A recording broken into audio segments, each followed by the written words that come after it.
Onda Abierta te recomendamos una obra del economista, escritor español Alfredo Serrano. Hablamos de El pensamiento económico de Hugo Chávez. Aquí está en nuestras manos. Según palabras del autor, este libro busca mostrar una panorámica amplia sobre cómo el líder de la Revolución Bolivariana tuvo muchas fuentes, tuvo ideas, corrientes teóricas económicas para construir un pensamiento muy propio en Venezuela y en América Latina. Aquí está.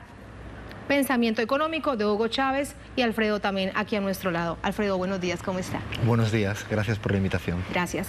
¿De dónde parte esta investigación? ¿De dónde parte el análisis? ¿Desde qué momento de la vida del comandante Chávez para comenzar a construir todo lo que significó su teoría con respecto a la economía en Venezuela? El objetivo era acercarse a Chávez, desde la propia vida de Chávez, sin ninguna cuestión a priori, sin ninguna hipótesis de partida, sin ningún paradigma propio, sino era acercarse en un tren con él desde que nace hasta sus últimos días. Entender bien cómo Chávez va forjando un pensamiento propio venezolano, con la cultura de fondo venezolana, con la historia, con la política, con la economía en América Latina. Era aproximarse para abrir una ventana. El libro simplemente es un abreboca para que las venezolanas y los venezolanos puedan seguir profundizando en este líder que dio mucho que hablar, que se sigue hablando de él, pero la idea era poner con cierta seriedad, con rigurosidad, todos los tránsitos de su vida, porque a veces nos acordamos del último Chávez, pero hay un Chávez de niño en Sabaneta, en Barinas, por la Academia Militar, y él va, como él mismo decía, tomando un poquito de todo.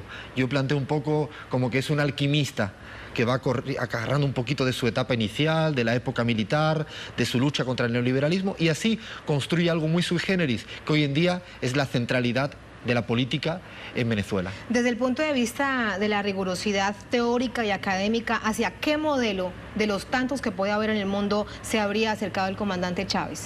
Chávez creo que tenía muy clara la centralidad de lo humano, de lo pueblo, de lo social en la economía. Él no creía en otra economía que no tuviera como centralidad las cosas cotidianas de los venezolanos, de las venezolanas, la educación, la sanidad, la vivienda, poder comer, poder comprar una cosita. Él no quería hablar de economía para expertos, sino era un lenguaje sencillo. Por eso es muy importante también la cuestión pedagógica, lo que él consideraba que no había política económica acertada si esta no venía bien explicada.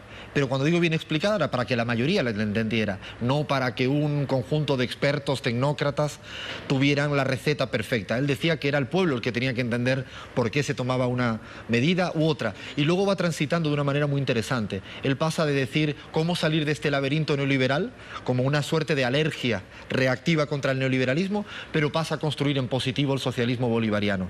Él entiende que hay que construir misiones, eso que se puede denominar el estado de las misiones, como un pilar central de la economía y de la política venezolana. Y en esta investigación, Alfredo, ¿se constituye ese modelo en un hecho inédito cuando se investiga desde la economía, también desde la rigurosidad? ¿O existen otros modelos que pueden ser similares, parecidos, o que se tomen algunos ejemplos para que él lo hubiese plasmado en este, por ejemplo, que se constituyó en parte fundamental del trabajo que hacía la revolución, que eran las misiones, que siguen siendo las misiones? La academia tiene como mucha obsesión por encorsetar.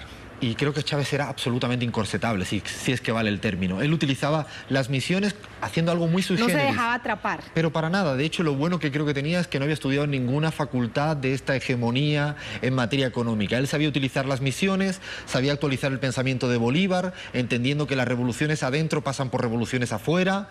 Él iba entendiendo justamente que había que utilizar cosas de Simón Rodríguez, de Zamora o de los economistas más prestigiosos a nivel mundial, Galbraith, Meszaros.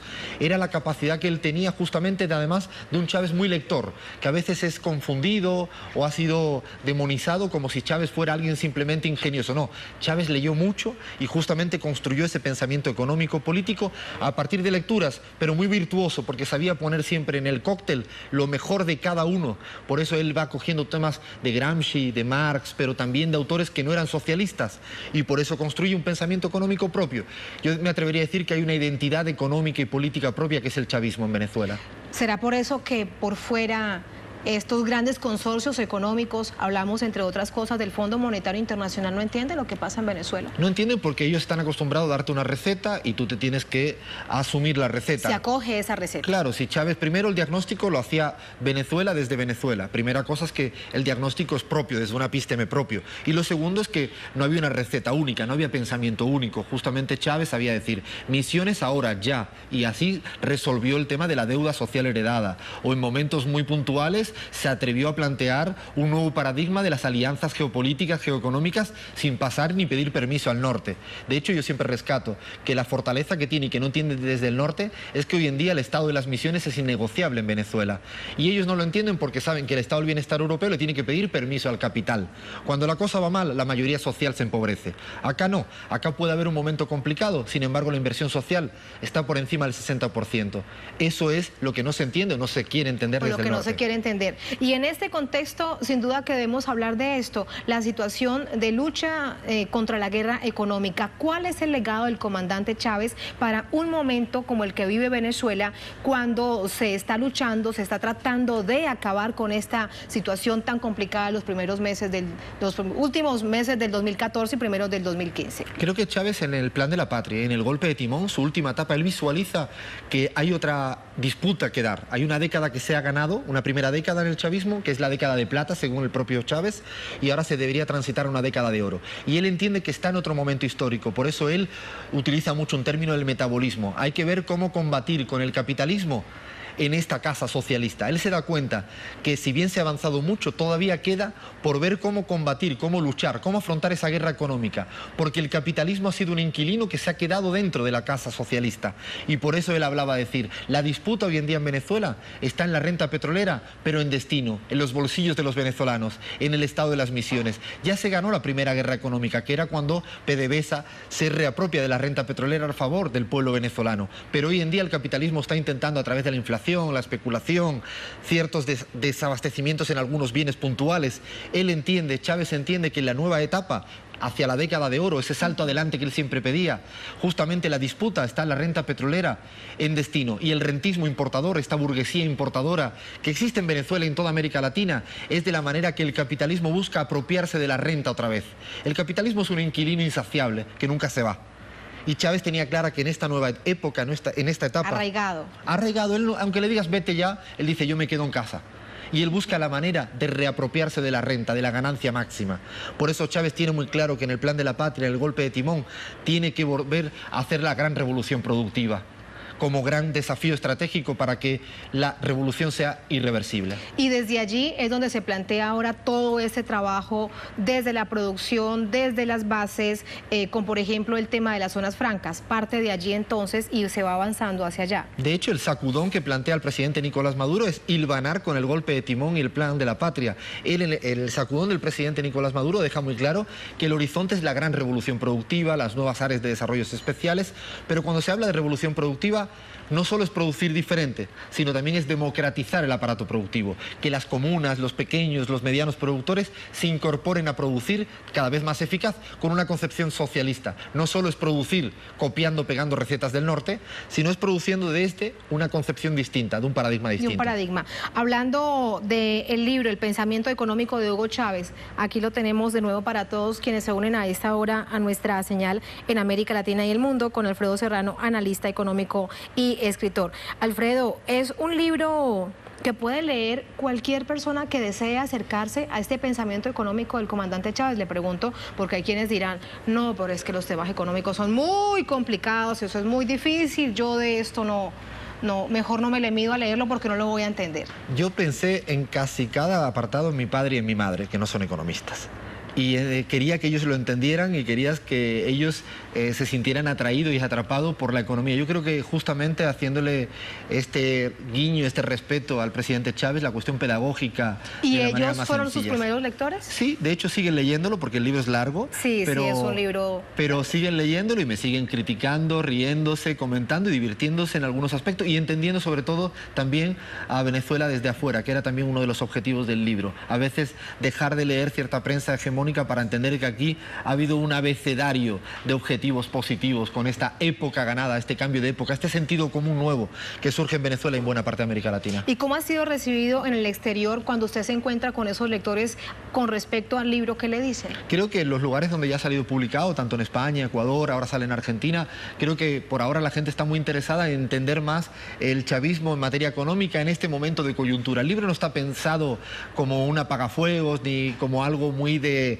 ahora, sino estaba pensado para entender bien tanto el legado que deja Chávez como todo lo que se ha hecho, como incluso para los economistas que hay en el mundo que siguen bebiendo de fuentes que no se acercan a la realidad, no se aproximan. También era una manera de interpelar a la hegemonía en materia de la economía. Esto que decías de que los economistas hablan entre ellos y no les entiende nadie, o que incluso piensan en satisfacer el capital financiero, pero dejan de lado la seguridad jurídica del ciudadano. Por ejemplo, esos eufemismos que utiliza hoy en día el lenguaje dominante, ¿no? La seguridad jurídica, el mercado, cuando el mercado son 4 empresas. Porque a veces lo que parece es que hablan así, con estos términos tan complejos o tan técnicos para que los demás no entiendan. Hay una cosa... Para que los demás, que somos este pueblo, que no somos economistas, no entendamos y al final de cuentas, pues, nos dejemos llevar por las decisiones que toman los gobernantes. Hay un autor que decía la economía del fraude en su libro, y era porque al final es fraudulenta en tanto que no te entiende la mayoría. Y lo interesante de la economía es que justamente la economía no es más que organizar la casa. Yo creo que todo el mundo organiza la casa.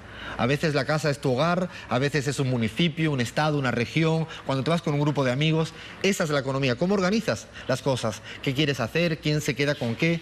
Esa es la economía. Y para mí un poco la idea era acercarme a cómo el presidente Chávez había pensado esta casa venezolana o latinoamericana. Así están las cosas. Y para ir cerrando esta entrevista, Alfredo, un tema sin duda de absoluta coyuntura.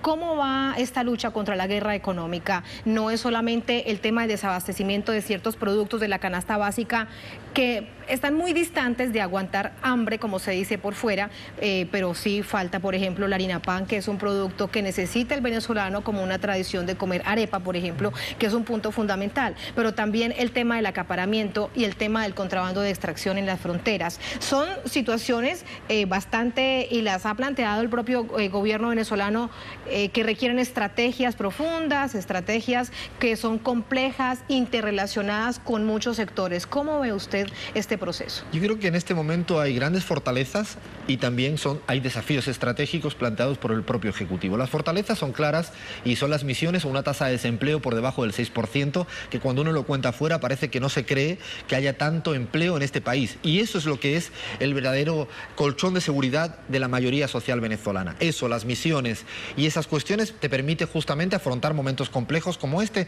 y así lo dice el Ejecutivo. ¿Cuáles son los desafíos? Yo creo que la revolución productiva es algo inminente, necesario, urgente, para que justamente haya una oferta nacional distinto y se pueda evitar como ese rentismo importador. Lo que pasa es que allí se encuentran con el otro obstáculo, y es que estos grandes productores están obstaculizando el proceso. Exactamente, incluso el tema de distribución y comercialización es otro de los aspectos claves. No es posible que se produzca, pero después se vaya perdiendo en esa caja negra que parece ser la distribución y la comercialización, y las tasas de ganancia que se van quedando y multiplicando ahí para unos poquitos. Por eso distribución, comercialización, producción, yo me atrevería a decir que en este momento de caída de los precios del petróleo hay que ir hacia la soberanía tributaria. Creo que una reforma tributaria que permita captar más renta de lo que se ha generado de riqueza interno. Se ha generado una gran riqueza en estos 15 años. Por lo tanto, hay que pensar desde adentro cómo se obtienen los recursos para hacer sostenibles las misiones en términos tributarios, fiscales. Son los desafíos. El tema ciencia y tecnología es otro tema de que tú te das cuenta que se sigue importando conocimiento de afuera y eso te obliga a soltar divisas. Por lo tanto, hay que reordenar económicamente para afrontar los verdaderos desafíos estratégicos para la siguiente década. Yo creo que se han dejado bien las líneas marcadas, se ha trazado esa carta de navegación en materia económica, y yo creo que ahora en este año es decisivo para dar pasos, para seguir dando saltos adelante. Yo creo que una revolución provoca tantos cambios acelerados que justamente se tienen que seguir rectificando, reimpulsando. Son demasiados cambios de una manera muy acelerada. Gracias, Alfredo. Felicitaciones por este libro. Muchas gracias a ti. Muchas gracias. Así vamos a despedir esta